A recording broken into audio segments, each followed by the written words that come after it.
Hiawatha and the Peacemaker, written by Robbie Robertson, musician and songwriter, is a retelling of a First Nation story Robbie heard when he was a little kid.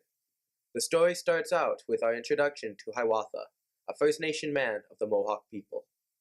His village has just been burnt to ashes, and his wife and 3 children have been killed, along with the rest of his village, by the Onondaga chief, Tadodaho. Hiawatha is very upset by this and is plotting his revenge when he meets the Peacemaker. The peacemaker appears to him in a stone canoe. He asks Hiawatha to join him on his journey to unite the nations through the message of peace, love, and unity. Hiawatha is resistant at first, but agrees to follow him, and together, one by one, paddling on the stone canoe, they meet other nations and convince them that peace, rather than war, is the better option for the nations to follow. Each time they encounter a chief, they have to convince the chief to follow them. Eventually, they reach the Onondaga Nation, and all the nations that are with them start to fight with the Onondaga people. Suddenly, they all hear a soothing melody. Everyone turns to see that it's the peacemaker singing, and they all stop fighting because of his singing.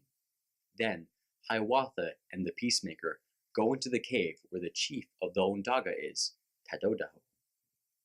Tadodaho is seen to be more creature-like than human, with snakes in his hair, his back all twisted, his breathing heavy, and this evil presence surrounding him. Now, Hiawatha is left with a decision: either kill him and avenge his family, or be graceful. Hiawatha decides to be graceful and gives him some medicine that he made.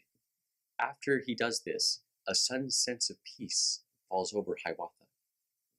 So they give him the medicine with the instructions on how to use it and say they will return in 3 days to see if he's doing any better. After 3 days' time, they return to see his condition is better, but he's still very sick. This is when the peacemaker goes over to Tadodaho and casts out the snakes from him. The snakes leave him and go into the grass. The paleness that he had went away.